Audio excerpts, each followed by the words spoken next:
Je remercie aussi Alix Ponsard qui vous accompagne. On va retrouver Sébastien Boussois. Bonjour, vous êtes spécialiste notamment du Moyen-Orient. Un mot sur ce qu'il s'est passé cet après-midi avant le coup d'envoi de ce match. C'est une réaction bien évidemment à tout ce qu'il se passe depuis le mois de septembre et depuis le 16 septembre très précisément en Iran. Et cette jeune fille, Mahsa Amini, qui avait qui n'avait pas respecté ce code vestimentaire strict. Tout part de là, hein.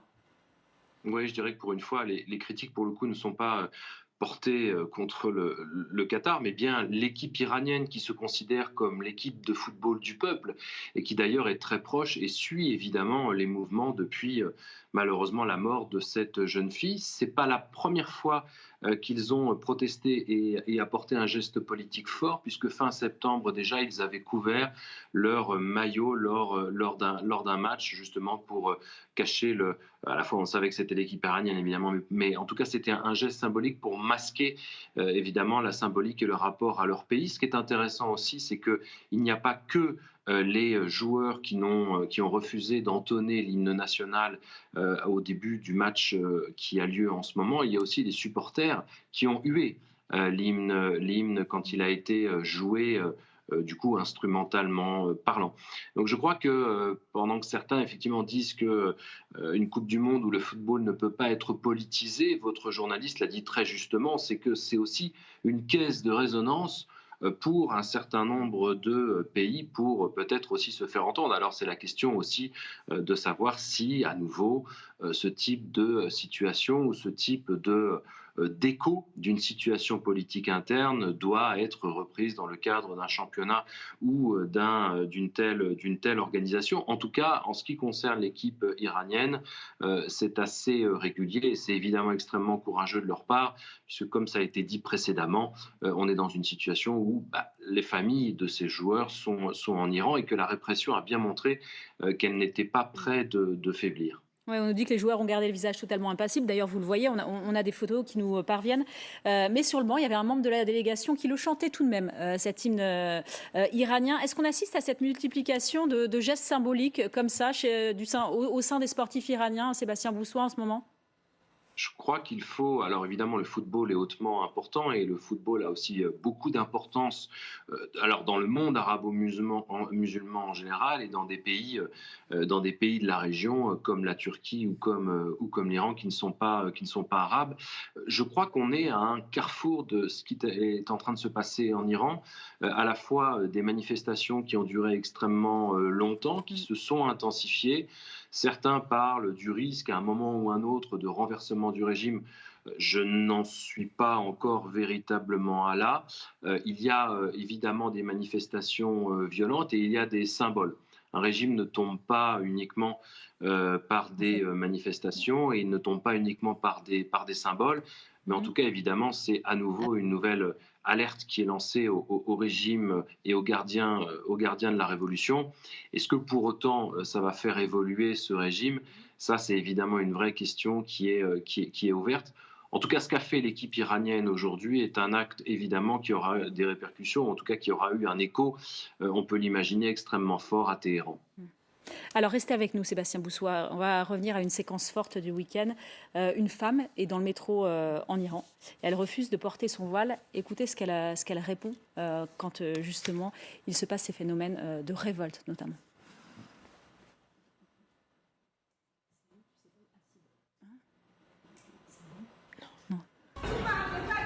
Ras-le-bol de vous, les religieux. Faites vos bagages et partez. Personne ne peut dire ce que je peux ou ce que je ne peux pas porter. Vous avez ruiné ce pays.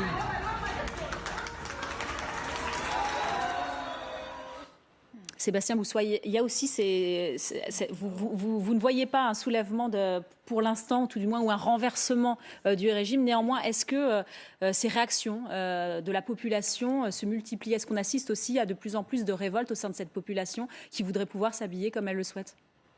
Je vois un soulèvement, hein, j'ai jamais dit ça. Je ne vois pas évidemment un renversement à ce stade-là. D'ailleurs, les images régulières qui circulent sur les réseaux sociaux concernant ces femmes qui courageusement retirent leur voile rappellent les images évidemment de l'Iran d'avant la révolution islamique et d'avant 1979.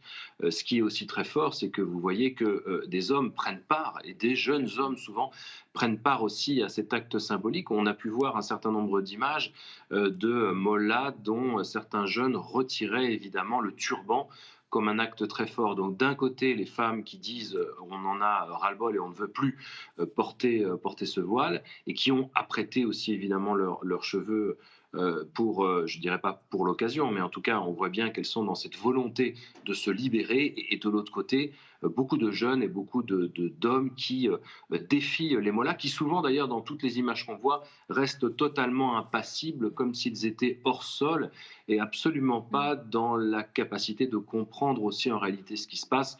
On voit aussi évidemment une confrontation entre une jeunesse et puis des personnes qui ont quand même, on l'a vu encore là, à l'instant, qui ont quand même un certain âge et qui sont probablement un peu déconnectés et largement déconnectés et de leur société et de l'environnement national. Est-ce que cette révolte, elle commence à toucher toutes les catégories de population? Vous avez parlé des hommes, mais par rapport à ces révoltes des 20, 30 dernières années qui ont pu avoir lieu par le passé en Iran, est-ce que là, on commence à toucher toutes les cibles de la population? Alors les spécificités, pardon, c'est plutôt la durée des manifestations, et en tout cas il n'y a jamais eu autant d'actes de défiance à l'égard du régime, symbolique ou fort. On est encore beaucoup dans la symbolique depuis la mort de Mahsa Amini, mais ce qui est clair, c'est que par rapport à la révolution verte de 2009, par rapport aux différentes manifestations qu'il y a eu en 2018-2019, on est dans une autre dimension. Mais on a tout de même à la fois d'un côté l'impression d'une impassibilité de ces personnes, vous le voyez aussi à l'image, et puis évidemment une répression extrêmement forte, et la répression, elle risque probablement de se multiplier plus les manifestations évolueront. Toute la question est de savoir qui continuera à soutenir les gardiens de la révolution, qui a intérêt évidemment à le faire. Un pays, en tout cas l'avenir d'un pays, c'est sa jeunesse. On sait très bien que tous les jeunes Iraniens peuvent avoir une forme d'effet contagion, tout simplement parce que tous ces jeunes ont des parents, tous ces jeunes ont des grands-parents, ils ne sont pas isolés ou hors sol, et que leur message est fort parce que c'est aussi l'Iran de demain qui est en train de se dessiner aujourd'hui, et ce sont eux qui, après, devront soit continuer à se battre, soit évidemment assurer la relève. Sébastien Boussois, une dernière petite question. Il y a des dissensions dans ce régime. Il n'y a pas que la ligne dure.